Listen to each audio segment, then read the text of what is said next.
Warm welcome to all the viewers. I'm Sarabjot Kaur. Let's have a look on the top stories. Ahead of Home Minister Amit Shah's meeting with Punjab Chief Minister Captain Amrinder Singh, speculation is rife that the government is contemplating a new offer to farmers.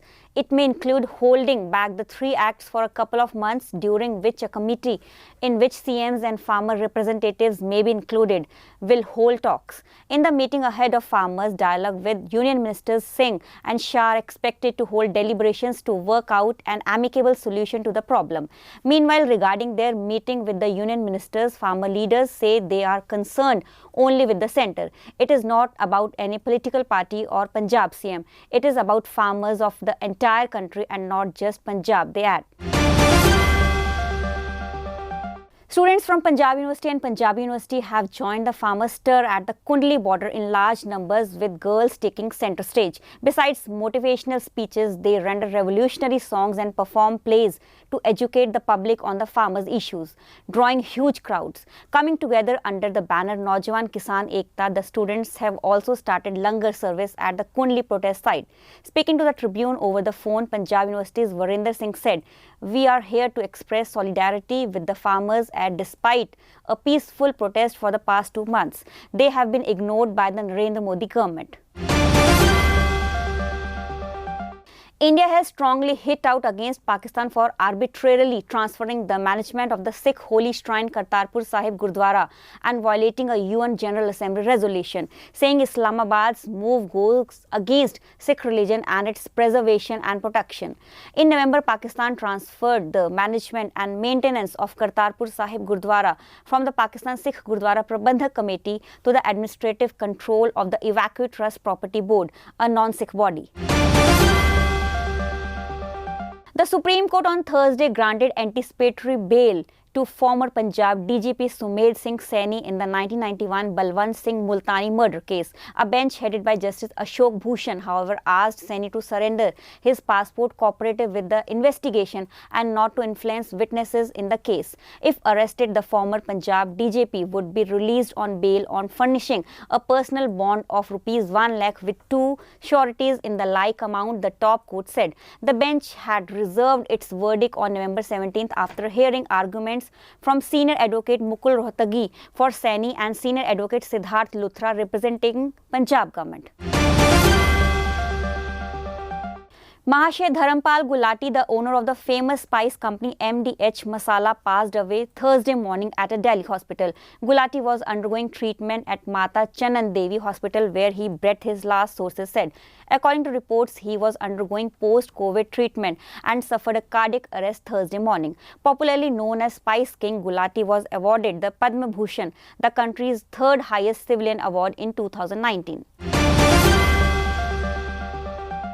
Haryana will soon have a dedicated science city in Gurugram with the purpose of giving practical information, science along with books to the children and youths of the state so they can understand the science-related facts very closely. For this, a team of the central government visited 4 villages to develop Science City in the district on Wednesday. The team consisted of officials from the state government's Department of Science and Technology, Ministry of Culture and Haryana Space Application Centre.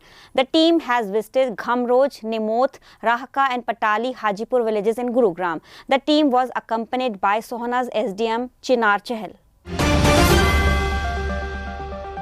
In a move aimed at checking police brutality, the Supreme Court on Wednesday ordered the centre states and union territories to install CCTVs with night vision cameras in each police station, including central probe agencies such as CBI, ED, NIA, etc. across India. The state and union territory governments should ensure that the CCTV cameras are installed in each and every police station functioning in the respective state and or union territory.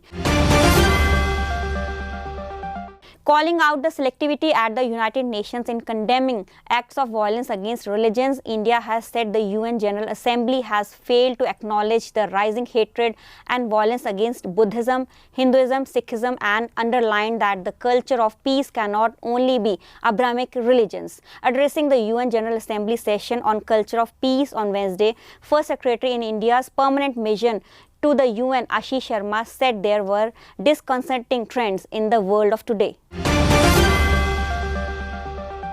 Frank Carne, who with his brother started the Pizza Hut empire in Wichita, died Wednesday from pneumonia. He was 82. Carne had recently recovered from COVID-19 but had Alzheimer's disease for more than a decade, the Wichita Eagle reported. He died at 4:30 a.m. at an assisted living facility in Wichita, his wife and brother told the Eagle. India's COVID-19 caseload went past 95 lakh, while the total number of people who have recuperated from the disease surged to 89.73 lakh, pushing the national recovery rate to 94.11%, according to the Union Health Ministry data updated on Wednesday. The total coronavirus cases mounted to 95,34,964, with 35,551 new infections being reported in a day, while the death toll climbed to 1,38,648, with 526 new fatalities, the data updated at 8 am showed.